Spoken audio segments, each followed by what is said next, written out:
In this carnivore bite, we're going to talk to Coach Raymond about a big topic that new carnivores are afraid of or that they have on their mind, and that's fat.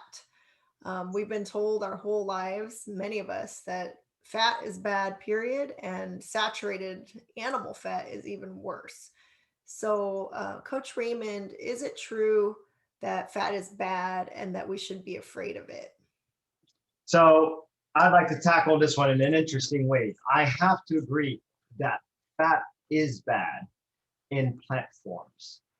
The reason that I want to say that and saturated fat in animal forms actually good for you. The reason I want to say that is because your body doesn't know what to do with these plant foreign fats. Not only that, I don't know if you ever tried to squeeze a plant for its oils. It doesn't seem to give much oils out of that, right? So that should be something that clues us in. We have to go through all kinds of extrusion process just to get a fat from the olives. And olives is actually one of the fattier fats. So the fruit fats like cocoa, you may say coconut oil. Oh, coconut oil. Well, try opening up a coconut and try to get just the fat out of that. That still takes quite a bit of process. Now, as far as a pig or a cow, that fat is right there. Well, imagine this. And these were fruits I just mentioned. There are different types of fat like canola. If you ever tried to get that fat from a rapeseed, that's a seed oil. Almost impossible without some kind of heavy machinery to just squeeze out the oil out of that. Now, that's totally denatured. Why would we want to think that this is better for us than something that's totally natural, like the fat of an animal, where it would translate and our bodies would know what to do with it because it's been living on that for millions of years that we've been in existence. Meanwhile, this other thing, we just came up with it as human beings. So, what I'd like to say is animal fats, that's why, in my belief, animal fats are great for you.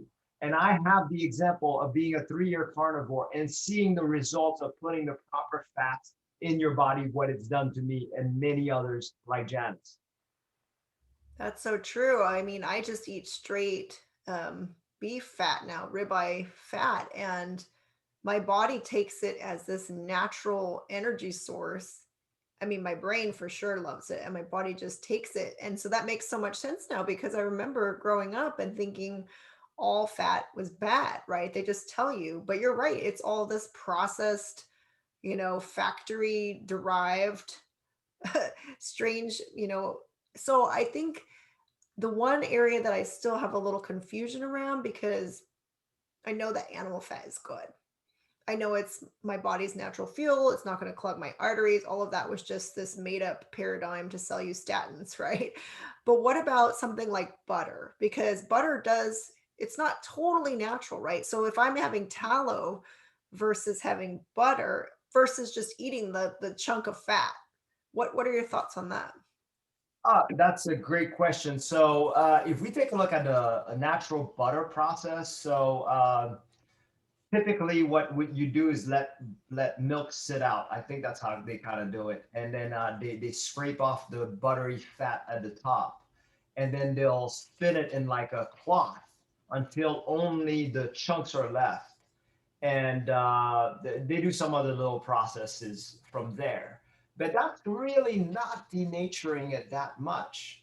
So it's still the fat is just separated. So it's a process of natural separation that we've done. Now, is that good or bad? Well, I can say that I'm not really sure, but I can tell you one thing: you're not having to use these huge pressers to squeeze that fat out. You can do butter in your own home with some raw milk and just scrape out the cream and do it. A lot of people do it all the time. So if you can do it yourself and you don't have to have a factory to do it, I'd say that's minimal processing and that should not be bad for you. Okay. That makes sense. I remember making butter by shaking milk in as a Girl Scout, and it actually did form into the fat separated, like you said. What about tallow, though? Tallow is more processed because you have to cook down the beef fat. For the people who don't know what tallow is typically beef trimmings that are cooked down into its liquid form. A lot of us carnivores, or carnivores like me, I have an issue with actually the liquid form of tallow because my body's just very sensitive. But there's a lot of carnivores that are not. So that is more of a processing, but again, this is something you can do in your own kitchen. My rule follows this. If you can do it in your own kitchen, it's not that processed. If you have to have a factory to do it, you probably best think that it's more of a lab made thing and avoid. Wow, that's a great rule. That makes so much sense. So, as far as the tallow and butter, then, because I know when people come into carnivore, they love. Most people say, "I love the way something tastes cooked in butter." So, if they're new, can they just go ahead and kind of liberally cook with butter or tallow without having to worry that that added fat is somehow going to harm them or make them fat? I mean, a lot of people think even if they like the taste and then they can get their mind around this isn't harming me, a lot of people still think that added fat or just animal fat in general, the fat in the steak is going to make them fat. So, can you speak to that a bit? Yeah, I want to say, first of all, you want to enjoy the food. Without fat, the food is not enjoyable. Let's be honest. We all know this, okay? And that's why they've been putting sugar in processed food. You could make cardboard taste good with sugar. Thing is with you have to have fat to make things good because that's where your next source of fuel is. I actually insist on using butter on any lean dishes that you have because that makes it taste good. Not only that, that helps your body build properly. Carnivore diet is a diet I believe that is best suited on the higher fat ratio. I suggest to try to target at least a 1-to-1 ratio initially, and later on in the carnivore diet, you might want to even up it higher than that. The higher you go, the better the healing, the longer you stay satisfied, and the better you feel overall. Wow, I agree. I mean, since I've upped my fat, I definitely feel more satisfied, more energized, stronger. I've lost weight. Not that I necessarily had any weight to lose, but I lost weight, gained muscle. And so I definitely agree that you shouldn't be afraid of the fat.